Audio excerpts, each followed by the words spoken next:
Hello, welcome back to my den. I'm Rosalba.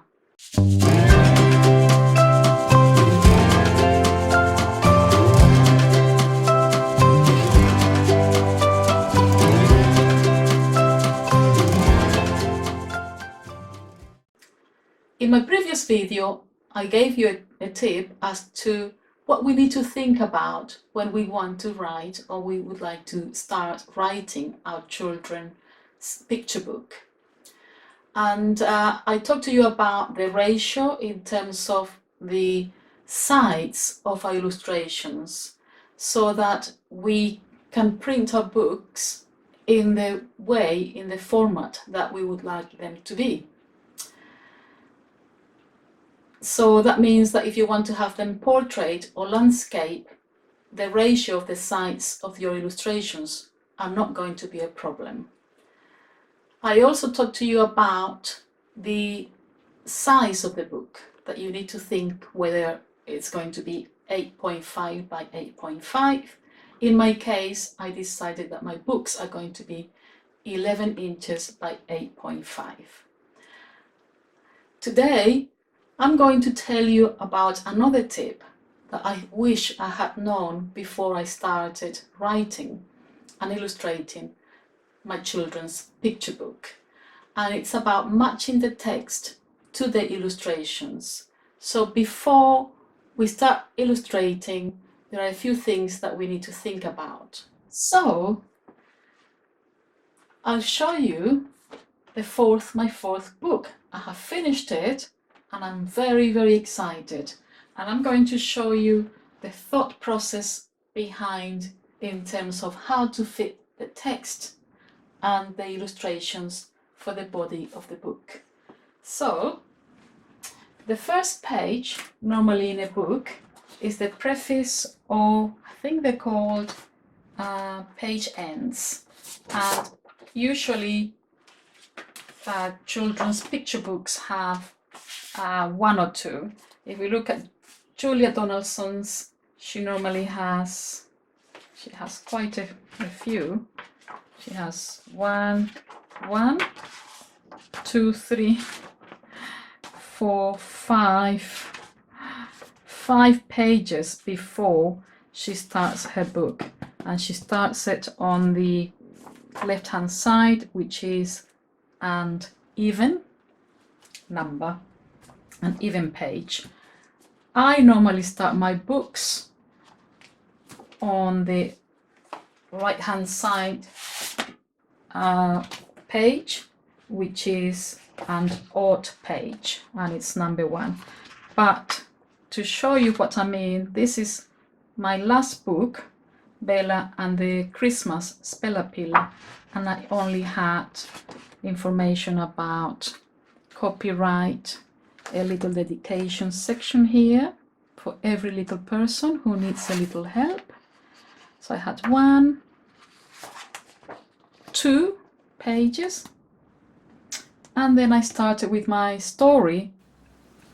So I normally start on the right hand side of that page, which is an odd page. So I'll show you with my fourth book. Again, let's assume that this is the preface or the end page, 1 and 2, let's say, and then I start my story. This is page 1, and it's text only, so I made it very clear. And the story goes: everyone knows that all creatures have names. There are tigers and lions and elephants and a zillion other animals, but there are creatures that have no names because they live high up in the sky and nobody has ever seen them before. Again, I decided that I only wanted text on this page because I wanted the child to be intrigued as to what the animals, these creatures, look like. So when they turn the page, then I wanted them to see then the creatures. I planned to have some text, so I left some space above the creatures, and I marked it clearly that that's page 2. So it says, here is one of these special creatures, Colin. He lives with his mom and dad on a huge cloud, and they're very happy together. Then page 3, again I left plenty of space for my text, and it goes, now he's old enough to scoot about the sky on his own little cloud, talking to his only friends, the moon and the stars. I realize there is a typo there, so I need to obviously correct that. And then page 4, again, in brackets I put, extra notes here, Colin thinking plus text, and then it says, but one day Colin felt sad. Why don't the stars and the moon ever talk back to me? I wish I had some friends like me. And he's looking a little sad there. Then we look at page 5, and it's text only. I have no illustrations here.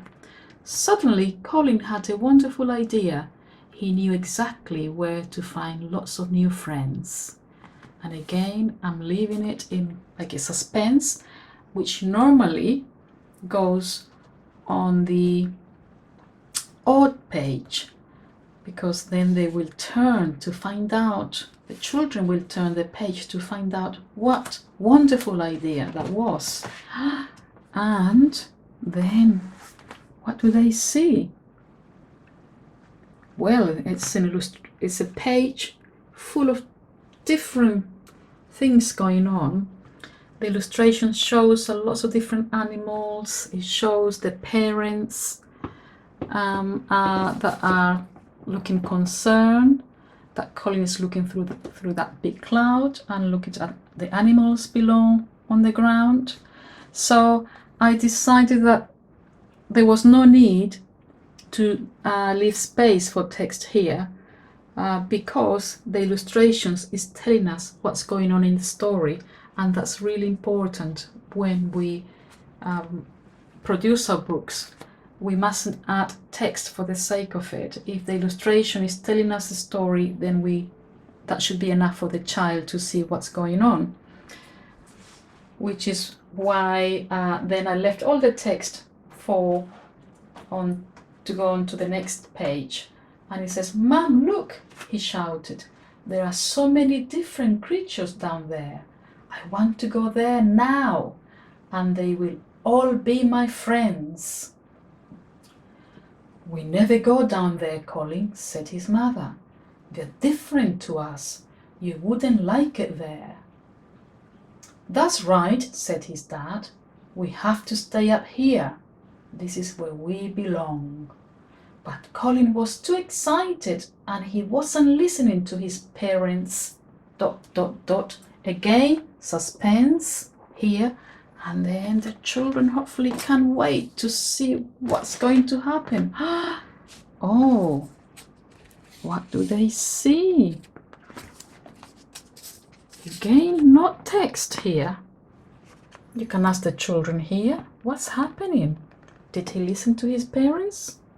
And I just wrote a little sentence there. Colin shoots down the cloud, and that's it. So that's the illustration tells us a lot about what's going on. There is no need for me to write anything else, because again, illustrations is about telling us the story rather than just simple drawings. So I really hope that this has been helpful, how you need to match the text to the illustrations. There is something else which I haven't told you about, and it's very, very important, that if you do a double spread illustration, for example, in my previous book,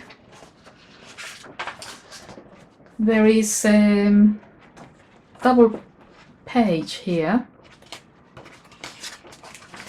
This is the living room where the grandmother and Bella are having a conversation, and So I need to make sure that when I plan the book, these 2 pages are going to be placed within the same space, so they become one whole picture.